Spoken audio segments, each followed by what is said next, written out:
Hello, everybody. Tim Hughes here. I'm the CEO and co-founder of DLA Ignite. With me today, I've got Anita Veszeli.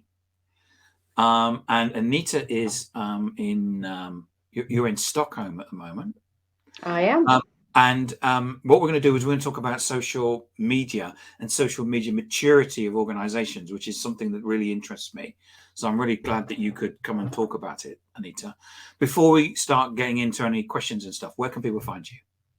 First of all, thank you so much for having me. You're welcome. I'm really passionate about maturity and assessments. I just really love it. But people can find me on LinkedIn. I also have, I'm trying to be active on Twitter as much as I can, and also on Instagram. And you have you've created your own hashtag, haven't you, on social media? Because I've seen you using it on Twitter as well as on LinkedIn. So what's that? It's hashtag social Anita. There you go. So if you want to follow Anita, then all you need to do is find the hashtag. So you work for Ericsson. Yes, I do. So how is it that you've got to the point where you are, where you are a big advocate of social media? You're working for a large organization like Ericsson. You're working on a transformation to make it into a social organization. So social as in someone that's using social media strategically. What's your journey? It has been an interesting journey, and I thought it could be also inspiring for others, because sometimes when you see brands who are really a social business or they really embrace social, it can also be demotivating that, oh my God, I'm a one-person band and I need to do everything. So how do I get there, and how do I drive the transformation? Because I think most companies, social media managers, are really overwhelmed and they are expected to do everything, which is obviously it's not the case. So my journey was that I took on this position in 2017 when the title was really intriguing, which was Global Head of Social Engagement and Advocacy. I still had to think about it because it was a super long one. It's just like, but what it really meant, it was me, myself, and I. Right. So it was like really ridiculous, because you have the global brand accounts, plus you have employee advocacy, and all the things that you would need to do, and it's just impossible. And that's when I started to think that, okay, how can I make the case that, we need to change ways, and we need to build a team, we need to build a proper function. And that's when I turned to an assessment that I need to know where we are and where we want to go. How do we compare to other companies in this journey? So that's about getting an as-is position where you are, and then to be, and then measuring that. Exactly. I think it's... I always think that personally, or as an organization, you always need to know where you are, where you would like to go, what are the things that you want to develop. And of course, when you are at the beginner stage at this journey, there are tons of things that you need to put in place. So I think the assessment also helps that, okay, this is my next step. How do I get there? What are the key initiatives? And you might gonna get recommendations or opportunities, which are like 10 to 8, which is also kind of like impossible to drive all of them. Yeah. So then you need to make priorities. That what are the top 3? Yeah. What are you going to focus on? Yeah. Exactly. What makes the biggest impact for the organization? What is also supports the business objectives the most, and or what is the demand from the organization? Because if you can find other business areas, market areas that they are pushing for the same thing, of course you team up in an organization, and it's easier to find budget, project managers who can help you to drive that. So where does a person start? So you went into this role in 2017. You had no budget, no resources. You didn't have any guidance, I'm guessing, of what the priority was. Where did you start, and what did you do? So what I did, I mean, of course, social existed, and it was growing organically. and people were in place, and different business areas, market areas, there were things in place. So of course, like an editorial calendar, but Okay, yeah. as a big company, I don't think that we are the only one. There are always reorganizations, and you also need to see that how does that change, and whenever you centralize and then decentralize and you come back, and it keeps repeating like every 6 or 4 years, depending on an Yes. organization. I've worked for one of those organizations, yes. It's always fun, right? So, It is, yes. Yes. and I think it's just like in social, you constantly need to adapt, evolve. It's a roller coaster. Sometimes, when you drive all those changes, usually they are for the better, or at least they are with the best intent, and you just need to work through how to make the best out of it. So what I did, I was actually lucky because I didn't have to do the assessment myself. I've done it previously in one of the business areas where I was working. It was kind of like a self-assessment. So if anyone is searching for social media maturity assessment, you can find different versions. I think they are, in principle, they are kind of like similar. There are slight differences or how they name the different stages. But I was actually lucky because our social media management system is Hootsuite, so they provide this service as an add-on to their partners. So it was also great that it's not me who's doing this assessment, but you have an external party who does different interviews across the business. They assess the information and they come back that, okay, this is where you are. They also provide a benchmark towards other companies within your industry, so you can see how you compare. And they also give recommendations that, okay, the next stage, if you focus on these 5 to 8 different principles, then you are able to get to the next stage. And I think it's really important that you have that comparison, isn't it? Because it's all very well measuring something, but what is it that, what's the comparison to the, and so is that just to companies, or is that to industry as well? It's to industry as well. Okay, fine, great. For Ericsson, it's telco, and I think it's a telco benchmark. So obviously within this industry, we don't have quite a lot of companies Yeah. to deal with, but it was still really useful. And I think it was also really, really powerful to show it to the marketing and comms community where we are.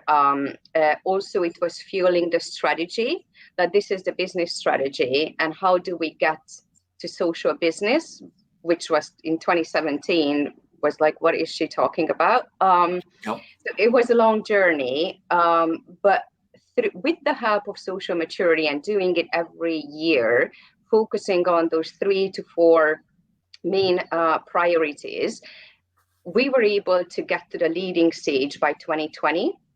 Okay. The team also grew from me, myself, and I, from 1 to approximately 10, which is not full-time employees. It's a mix of full-time employees and freelancers. We also built competence within our internal hub, who are supporting us with community management, that we are always on, we always reply to incoming messaging. So it has been a long journey. And I think that's, for me, sharing this with others, that, there's hope. And if you can provide this year by year, there is likely that people are looking into it. Okay, how can we evolve? What are the same things? And you can bring the whole social media community across business areas, market areas together. It really helps and supports that. And also to get leadership buy-in, that, you need to grow the team, you need to have budget in place. And it also helps you to create that overall social strategy, which is not just marketing, but the whole company strategy. Yeah, I want to come back to that in a moment, but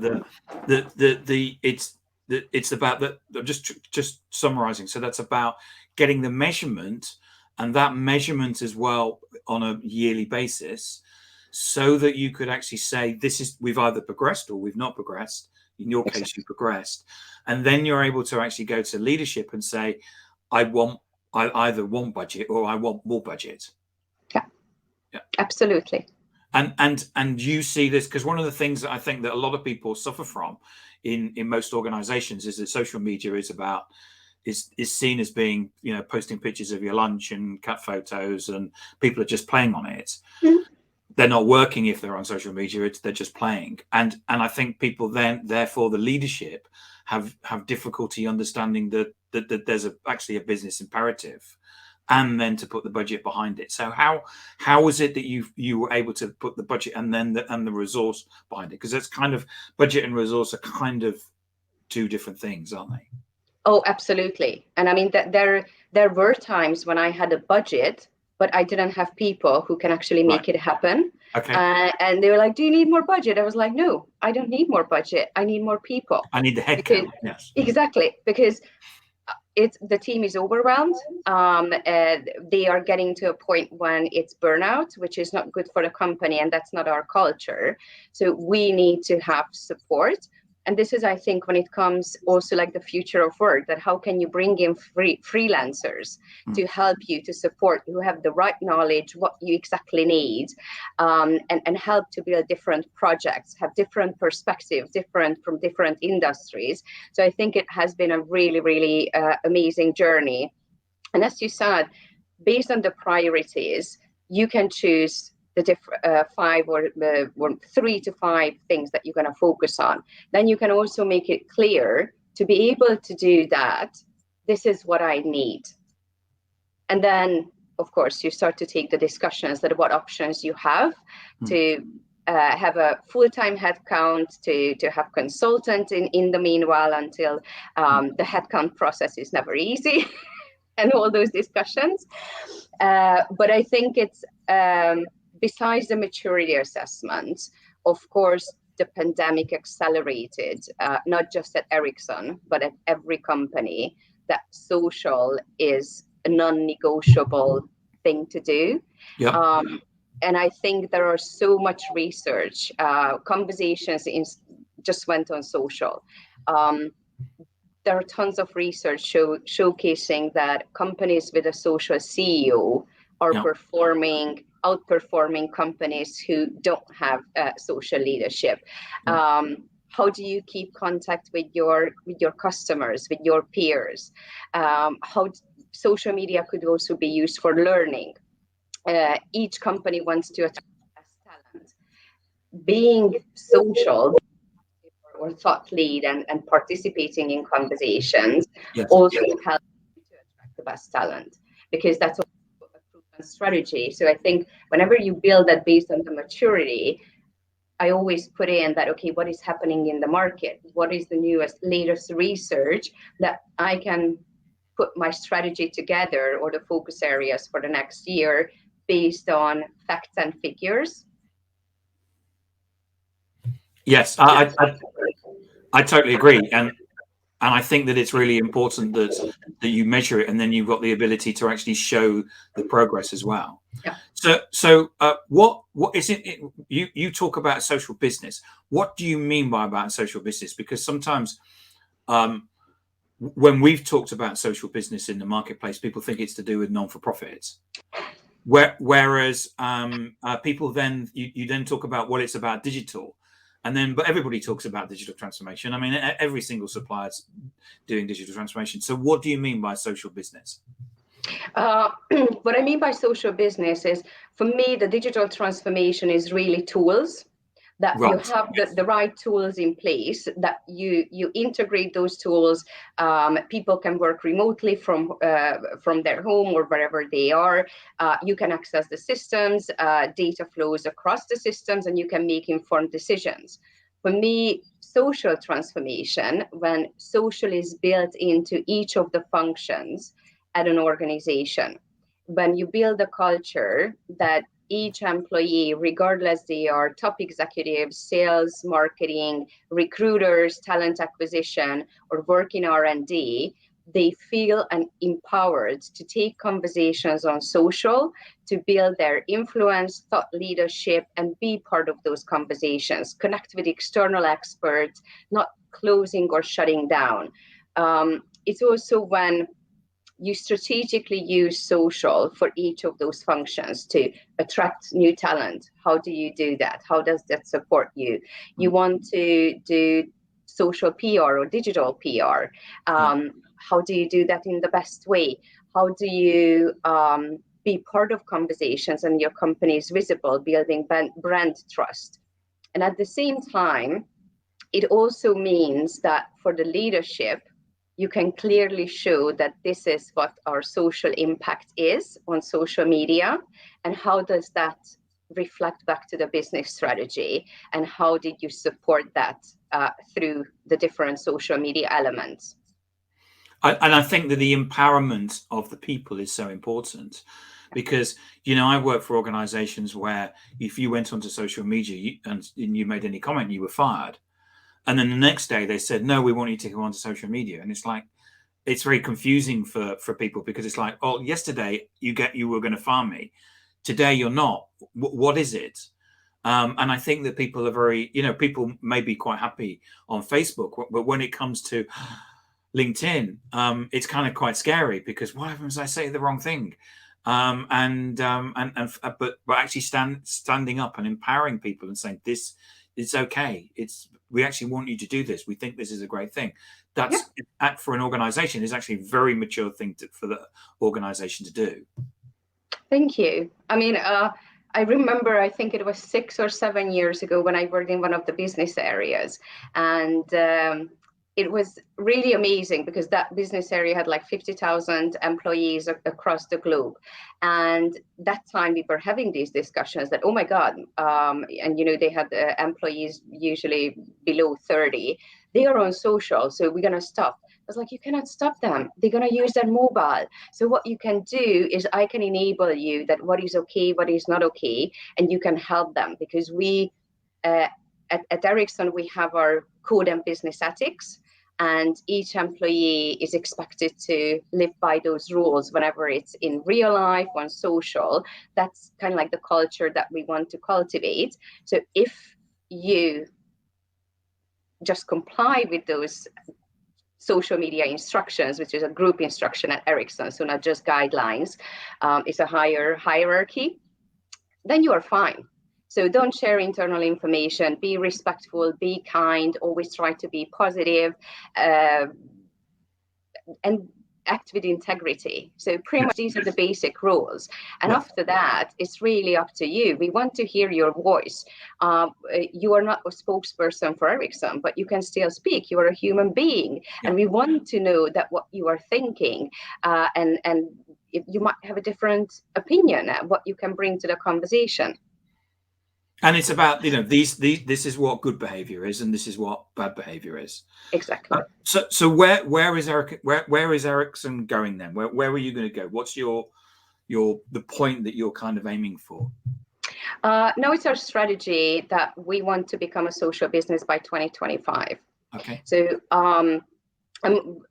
we have done the assessment for this year, but we haven't seen the results. So that's going to come like in 2 to 3 weeks. So I'm also excited that did we, you know, progress or not what happened. I'm sure it will be progress, Anita. I wouldn't worry. Yeah, you won't have gone backwards. I don't see very many people investing in social business and actually wanting to overtake you. So not yet. But it's not me. It's a team. There are a lot of people who are working towards the same vision and strategy.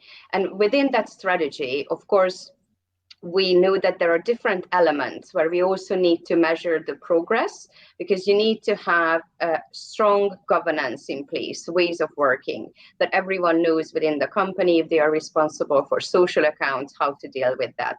If they are doing paid social, is the structure? What are the best practices?